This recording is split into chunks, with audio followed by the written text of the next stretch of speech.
ədalətsizliklə üzləşən bütün insanlardan, onların ailələrindən üzr istəməklə bərabər o adamların, şəxsən bizdən də, millət vəkillərinin bir çoxundan da üzr istəməlidirlər. Çünki o adamların ailələri ilə bağlı, onlar gəlib, valideynləri belə-belə göz yaşı töküb də, bizim uşaqlarımızın günahı yoxdur, dövlətə canımız qurban olsun, nə də suçlandırırıqsa suçlandırılaq, amma casusluq biz erməniyə işləyib vətənə xəyanət eləyənlərdən deyilik. Bu bizim üçün çox ağır mənəvi yükdür, deyib ağlayan valideynlər. Uşaqları məktəbə getməyə utanan o uşaqlar ki, o valideynlərinə o damğalar vurulmuşdu, evlərinə, o məktəblərə gedəməyən uşaqlar. Biz bunlarla bağlı müraciət eləyəndə bizi də ittiham eləyirdilər ki, siz casusları müdafiə eləyirsiniz.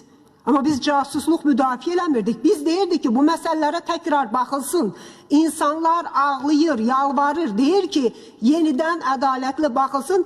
Mənim özüm neçə dəfə bunu sübut eləməyə çalışmışam ki, siz nə danışırsınız? Mənim həyatım 19 yaşından ictimai siyasi həyatda olan insanım. Mən casusluq müdafiə eləməmişəm.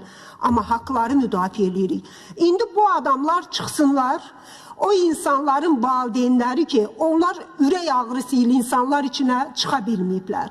Onların evlatları məktəbə gedə bilməyib.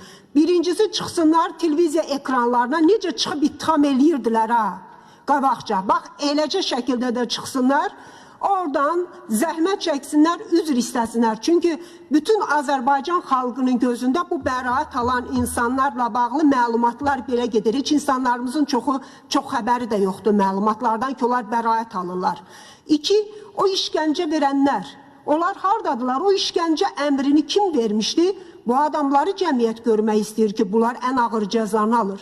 Bu müstəntiqlər, haradadır bu müstəntiqlər? Bu müstəntiqlər təkrar bu sistemdə çalışacaqsa, o zaman Azərbaycan xalqının hüquq mühafizə orqanlarına nə inam ola bilər?